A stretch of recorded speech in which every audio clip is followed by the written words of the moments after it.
জানটার মধ্যে যে কি খুশি লাগতেছে আমি বলে বোঝাইতে পারবো না। আমি মানে ভারত জিতুক আজকে সেইটা তো মনে প্রাণে চাচ্ছি, কিন্তু রোহিত শর্মা যা করলো সত্যি ভাবছিলাম বিরাট কোহলি ম্যাচ জিতাবে, কিন্তু রোহিত শর্মা যে ইনিংসটা খেলেছে অস্ট্রেলিয়ার পেস বোলিং ইউনিট ভেঙে চুড়ে তস নস করে দিয়েছে। অস্ট্রেলিয়ার স্টার তো স্বপ্নেও ভাবিনি যে এইরকম একটা অবস্থা হবে।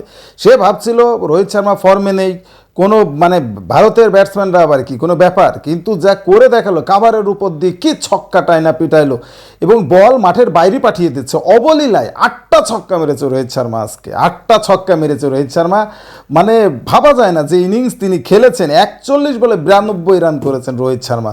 দুর্ভাগ্য সেঞ্চুরিটা হয়নি, কিন্তু সেঞ্চুরিটা বাদে আজ যা হওয়ার সব হয়েছে। ভারত 205 রান তুলতে পেরেছে, এতেই আমি খুশি। কারণ যে ক্রিজ আমার মনে হয় এই ম্যাচটা অস্ট্রেলিয়ার যেতে অনেক কঠিন হবে, কারণ বাংলাদেশের জন্য, বাংলাদেশের সেমিফাইনালে যাওয়ার জন্য আসলে যতটুক আশা বেঁচে আছে তার জন্য আসলে আজকে ভারতের জেতাটা খুবই দরকার। এবং একটু বড় ব্যবধান যদি হয় তাহলে সেটা তো বাংলাদেশের জন্য সোনায় সোহাগা। কারণ আফগানিস্তানের সাথে বাংলাদেশ জিততে পারবে কি পারবে না সেটা পরের ব্যাপার।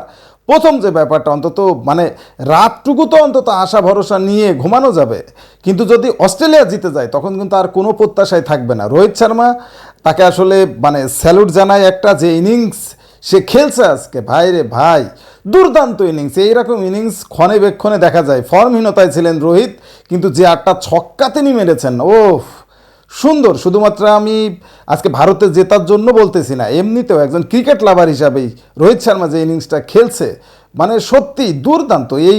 আমার কাছে মনে হয় যে এই বিশ্বকাপের সবথেকে সেরা ইনিংসটা রোহিত শর্মা আজকে খেলেছেন। বিশেষ করে অস্ট্রেলিয়ার এই দাপুটে পেস বোলিংকে ভেঙে চুড়ে তছনছ করে দিয়েছেন। একাই দায়িত্ব নিয়েছেন। ক্যাপ্টেন্স নক তো এরকমই হতে হবে। ক্যাপ্টেন্স যারা তাদের তো এইরকম দায়িত্ব নিয়েই খেলতে হবে।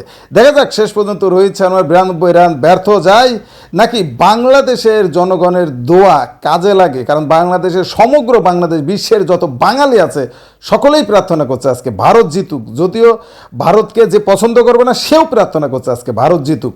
শেষ পর্যন্ত দেখা যাক কি হয়।